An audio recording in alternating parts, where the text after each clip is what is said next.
Welcome to our channel. నేను Prashanth. So వరుసగా 4 హిట్లు కొట్టేశాడు మన బాలయ్య బాబు. ఇప్పుడు సంక్రాంతి విన్నర్ కూడా మన బాలయ్య బాబు అని చెప్పేసి అయితే ఫిక్స్ అయిపోతున్నారు, డాకు మహారాజ్. సో మరి మూవీ ఎలా ఉంది, అదే విధంగా మరి గత మూవీలు కూడా ఎలా ఉన్నాయి, మరి రాబోయే మూవీలు కూడా ఎలా ఉండబోతున్నాయి, అండ్ డాకు మహారాజ్ గురించి అయితే మాట్లాడుకుందాం. ఈ సంక్రాంతి పండుగ వాతావరణంగా అయితే మరి డాకు మహారాజ్ అయితే మారిపోయింది. సో ఎలా ఉంది అనేది అయితే ఒకసారి మాట్లాడుకుందాం. సో సిరి, మరి మన ఈ డాకు మహారాజ్ మన బాలకృష్ణ గారు నటించిన మూవీ ఎలా ఉంది, బయట రెస్పాన్స్ ఎలా ఉంది అంటే ఒక్క డైలాగ్ చెప్తే చాలు, ఒక్క అడుగేస్తే చాలు థియేటర్ మొత్తం దద్దరిల్లిపోతుంది.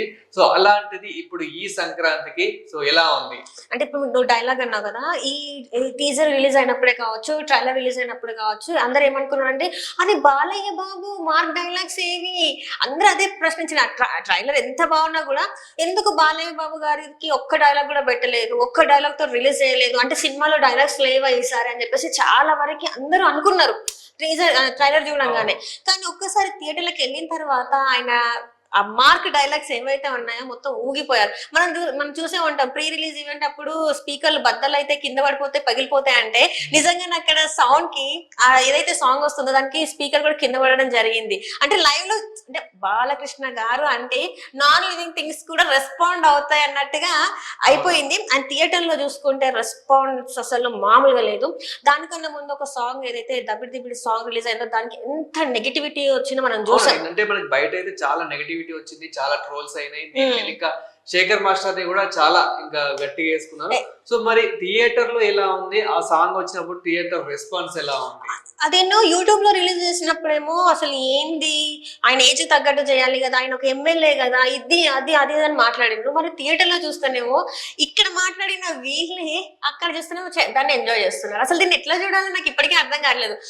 యూట్యూబ్ లో రిలీజ్ చేస్తేనేమో ఒక టైప్ ఆఫ్ రెస్పాన్స్, అసలు ఎంత నెగిటివిటీ అంటే అసలు అయిపోయింది వీళ్ళ కథ, సినిమా పని కూడా అయిపోయినట్టుగా మాట్లాడారు. కానీ ఈ రోజు ఇప్పుడు చూసుకుంటే, నిన్న మనం చూసుకున్నట్టయితే పబ్లిక్ రెస్పాన్స్ మాత్రం ఇంకా ఈసారి ఎన్ని సినిమాలు వచ్చిన సంక్రాంతికి ఇంకా గట్టిగా నిలిచింది కదా, స్ట్రాంగ్ నిలిచింది డాకు మహారాజ్ అని చెప్పేసి అయితే అందరూ మాట్లాడుతున్నారు. చిన్న పిల్లల దగ్గర నుంచి కూడా బాలకృష్ణ గారి ఫ్యాన్స్ ఉన్నారంటే అది అతిశయోక్తే కాదు. ఎందుకంటే ఆయన ఒక ఎమ్మెల్యేగా, ఒక యాక్టర్ గా అంటే ఇక్కడ మనకి చూడవచ్చు క్యాన్సర్ హాస్పిటల్ ని చూసుకుంటూ ఉంటారు. అండ్ హోస్ట్ ఎన్ని డిఫరెంట్ ప్లేస్ ఆయన ప్లే చేస్తున్నారంటే చాలా వరకు మన ఆహాలో వచ్చిన అన్స్టాపబుల్ చూసుకున్నట్టయితే అందులో ఆయన ఎనర్జీ నెక్స్ట్ లెవెల్. ఏ యంగ్స్టర్ కూడా ఆయన ఎనర్జీని మ్యాచ్ చేయలేడు. అంటే ఆయన ఏజ్ ఏంది, అసలు ఆయన యాక్ట్ చేసే విధానం ఏంది, పౌరాణికాలు, సోషల్ ఫ్యాంటసీ ఏదైనా కూడా. ఇంకా వివి వినాయక్ గారు ఈ సినిమాలు మనం చూసుకున్నట్టయితే అప్పట్లో బాలకృష్ణ తప్ప ఇట్లాంటి సినిమాలు ఫ్యాక్షన్ కి సంబంధించింది ఇంక ఏ హీరో చేయలేడు అన్నట్టుగా చేసి చూపెట్టారు. కానీ ఇప్పుడు చూసుకున్నట్టయితే ఏ యంగ్ హీరో వచ్చినా, ఎవరు వచ్చినా జై బాలయ్య.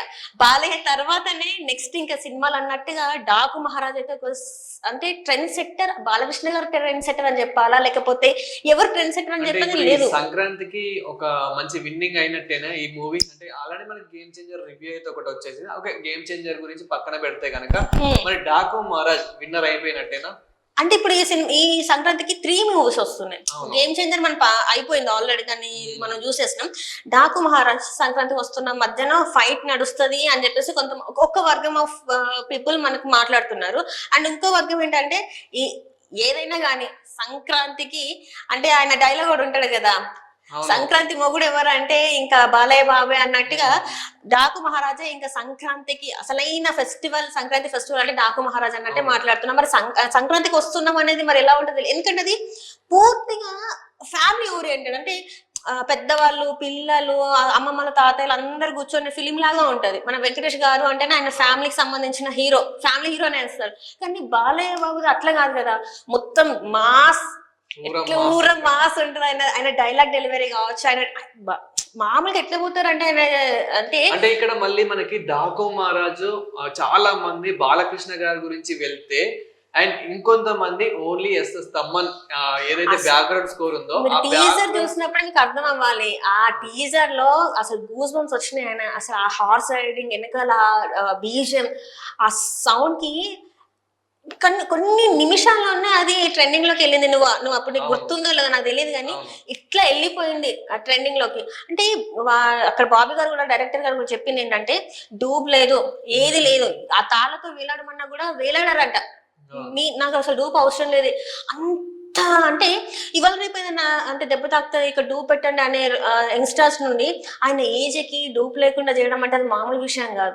అంటే ఆయన చిన్న పిల్లాడు, మనస్తత్వంలో చాలా చిన్న పిల్లాడు అని చెప్పి చాలా మంది మాట్లాడుతూ ఉంటారు. ఆయన స్టైల్ కూడా మనం చూస్తున్నట్టయితే ప్రీ రిలీజ్ ఈవెంట్ లో ఫోన్ ఇట్లా ఎగరేయడం, ఇసిరేయడం, ఆయన ఆయన ఒక వేరే అబ్బా, ఆయన ఒక డిఫరెంట్. ఆయన మన టైప్ ఆఫ్ కాదు. ఆయన ఎవరితో అయినా ఎలా అయినా ఆయన మింగిల్ అయిపోతారు.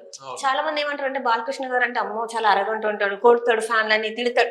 ఎందుకు కొట్టింది, ఆయన క్లారిటీ కూడా ఇచ్చిండు, ఏం జరిగింది ఏంటి అనేది కూడా క్లారిటీ ఇచ్చిండు. కానీ ఈసారి మాత్రం డాకు మహారాజ్ అనేది ఒక చిన్న రిమార్క్ అంటే ఆ సాంగ్ ఏదో కొంచెం నెగిటివిటీ చేసింది, కానీ సినిమా మొత్తం చూసిన వాళ్ళకైతే ఆ పండగ. ఇంకొకటి వరుస హిట్లు, సంక్రాంతికి వచ్చిన ప్రతి ఒక్క సినిమా హిట్ అయిపోయింది. మనం అఖండనే చూసుకున్నట్టయితే ఈ భగవంత్ కేసరి కావచ్చు, మనకి వీరసింహారెడ్డి అయితే మనం చూసాం లాస్ట్ సంక్రాంతికి వచ్చింది.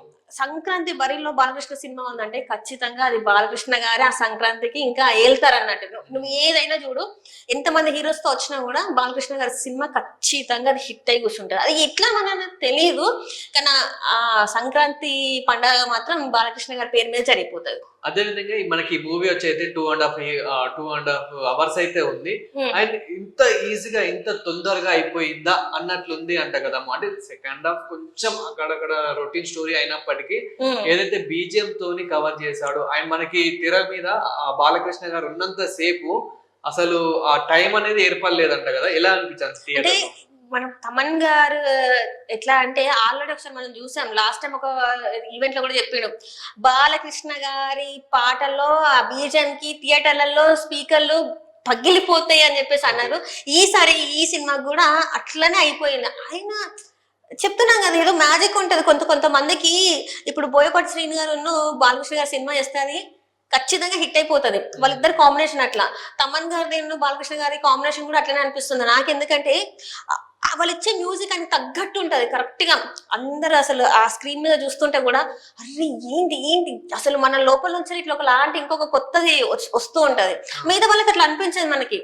మనము గేమ్ చేంజర్ కూడా చూసుకున్నట్టయితే అతి తమన్ కదా, మ్యూజిక్ పరంగా కూడా చూసుకున్నట్టే అది ఆ వేరియేషన్ బాగా తెలుస్తూ ఉంటది అనమాట. బాలకృష్ణ గారి దగ్గరికి వచ్చేసరికి నిజంగానే ఆయన ఎనర్జీ కూడా పక్క వాళ్ళకి వస్తుందేమో, దాంతో ఇట్లా కొత్తగా అంటే గూస్ బంప్స్ వచ్చేలాగా మ్యూజిక్ ఇస్తారేమో అని అనిపిస్తుంది నాకైతే. ఈసారి మాత్రం డాకు మహారాజ్ అయితే సంక్రాంతి బరిలో ఫస్ట్ ప్లేస్ లో ఉన్నారని అనిపిస్తుంది. మరి సంక్రాంతికి వస్తున్న తర్వాత ఎట్లుంటో తెలియదు, కానీ ఇప్పటి వరకు అయితే బాలకృష్ణ గారు అయితే ఈ సంక్రాంతి పండుగని ఏలుతున్నారని చెప్పేసి మనం మాట్లాడుకోవచ్చు.